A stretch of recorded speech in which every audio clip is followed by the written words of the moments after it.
Bismillahirrahmanirrahim. Assalamualaikum warahmatullahi wabarakatuh. Alhamdulillahirabbil alamin. Asyhadu an la ilaha illallah wa asyhadu anna Muhammadar Rasulullah. Allahumma sholli ala Muhammad wa ala alihi wa ashabihi ajmain, amma ba'd. Puji syukur kita haturkan kepada Sang Kuasa yang telah memberikan kita nikmat kesehatan sehingga kita masih bisa melanjutkan materi pada hari ini. Jadi anak-anak sekalian, hari ini kita akan melanjutkan materi yaitu hukum mim sukun ya. Hukum mim sukun. Mim sukun ini terbagi menjadi 3. Yang pertama ada izhar syafawi, kemudian yang kedua ada ikhfa syafawi, kemudian yang ketiga ada idgham syafawi atau idgham mislain ya. Baik. Bapak akan menjelaskan yang pertama yaitu izhar syafawi. Jadi izhar syafawi menurut istilah bahasa ya, menurut bahasa terbagi menjadi 2. Yang pertama yaitu izhar. Apa itu izhar? Izhar yaitu jelas atau menjelaskan. Kemudian syafawi. Syafawi yaitu artinya bibir ya. Jadi secara istilah ilmu tajwid, izhar syafawi ialah apabila mim sukun bertemu dengan huruf salah satu huruf hijaiyah selain huruf mim dan ba, maka cara membacanya jelas di bibir dengan keadaan mulut tertutup ya, tanpa gunnah ya. Ingat, tanpa gunnah. Jadi cara membacanya itu mim harus betul-betul dijelaskan ya, mim sukun harus jelas. Bapak kasih satu contoh. Alhamdu ya, alhamdu ya.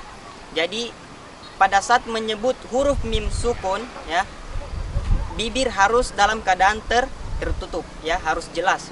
Alhamdu. Nah, karena memang izhar syafawi ini dalam hukum mim sukun ini betul-betul menjelaskan bahwa mim sukun harus izhar ya, harus jelas. Jadi membacanya itu harus betul tertutup mulut. Alhamdu. Jangan langsung lepas alhamdu. Nah, berarti itu tidak jelas. Alhamdu. Berarti itu yang jelas. Baik, Bapak akan berikan contoh yang lain ya. Berikan contoh yang lain. Jadi kita akan membahas materi ini lebih lanjut di dalam contoh ya. Kita akan menjelaskan di dalam contoh. Kemudian contoh berikutnya yaitu lahum qulubun ya. Lahum qulubun ya. Jadi huruf mim sukun di sini harus betul-betul dalam keadaan jelas ya. Mulut dalam keadaan tertutup, bibir harus rapat.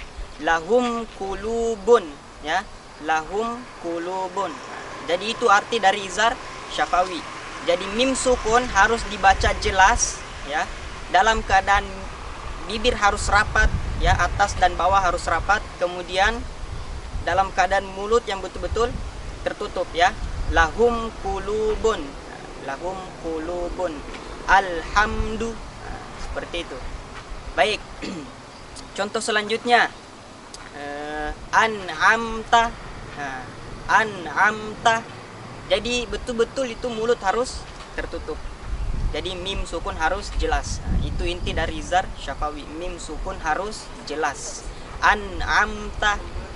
An'amta. Bapak ulang sekali lagi. An'amta. Oke?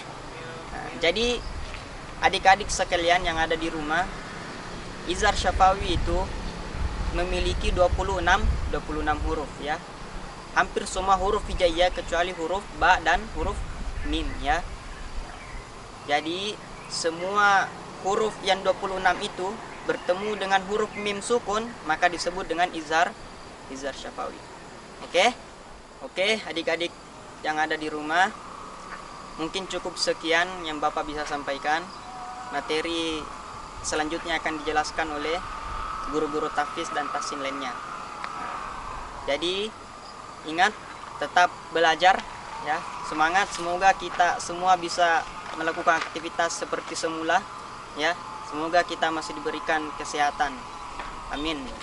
Syukron. Wassalamualaikum warahmatullahi wabarakatuh.